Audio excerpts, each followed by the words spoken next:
Con motivo de que el expresidente Felipe Calderón Hinojosa fue demandado ante la Corte Penal Internacional por un grupo de abogados y 23,000 ciudadanos mexicanos, pidieron el juicio por la responsabilidad individual en crímenes de guerra y crímenes de lesa humanidad. Los primeros datos arrojaron que alrededor de 50,000 muertes y 10,000 desaparecidos sucedieron durante el gobierno de este presidente, así como la brutal forma en la que fueron asesinados. En 2011, el expediente tenía 700 hojas del caso y hoy se compone de más de 7,000. El proceso para que la Corte emita el fallo aún continúa y puede tomar varios años. La vida del expresidente Felipe Calderón está muy lejana de mostrar temor por esta demanda, ya que él continúa en la Universidad de Harvard, recibe premios e incluso envía tweets en los que muestra indignación por asesinatos cometidos en México.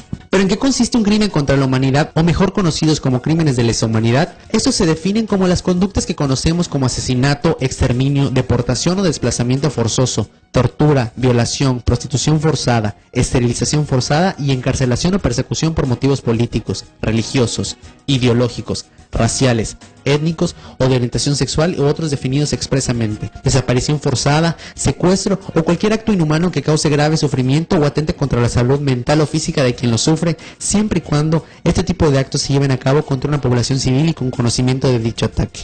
El exmandatario panista no ha sido el único presidente mexicano que ha sido acusado de este tipo de crímenes. Tenemos el caso de Ernesto Zedillo, quien en el año de 1997, en la ermita de Acteal, 9 hombres, 21 mujeres y 15 niños fueron asesinados, y con su muerte, la cual supuestamente se originara en una descontrolada estrategia paramilitar orquestada por la administración de Zedillo. Para algunos, será un mero pleito entre comunidades rivales por la propiedad del territorio, pero en el año del 2006, el gobierno federal creará la Fiscalía Especializada de Chiapas para la investigación de delitos en el caso Acteal, que responsabilizó por primera vez al expresidente Zedillo. En 126 páginas argumentarán que tanto Zedillo como su entonces secretario particular, Líbano Sanz Ortiz, y el exprocurador Jorge Madrazo Cuellar son responsables de los homicidios. Otro caso es el de Salinas de Gortari, el cual abrió la puerta para que las tesorerías de las principales empresas estadounidenses ingresaran a los mercados mexicanos con títulos financieros denominados tesobonos. Estos títulos de corto plazo, que primero estuvieron denominados en pesos, garantizados por el gobierno mexicano y que después se habrían de convertir en dólares, eran una bomba de tiempo para México,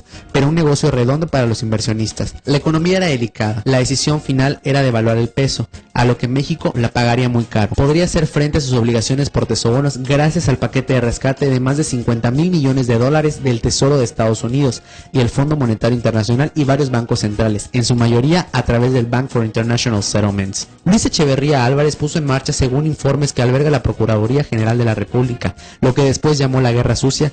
La estrategia consistió en acciones secretas del ejército que no reparará en secuestro y tortura. Este pasaje de la historia moderna de México dejó un número aún impreciso de muertos y desaparecidos. Solo en la ONU hay 374 denuncias relacionadas con crímenes del Estado, pero el Comité Eureka tiene 530 expedientes de personas desaparecidas entre 1969 y 1980. El expresidente Gustavo Díaz Ordaz se dice mandó el fuego en contra de los 5,000 estudiantes que se manifestaban en la plaza de Tlatelolco el 2 de octubre de 1968. Ya han pasado 45 años y el número de muertos sigue siendo desconocido. Los cálculos siempre irán de 300 a 500 muertos y más de 2,000 detenidos. A todos estos expresidentes se les ha abierto los casos de crímenes de lesa humanidad por diferentes razones, pero ninguno de ellos ha sido juzgado de la manera en que deberían y han salido inmunes de toda culpa.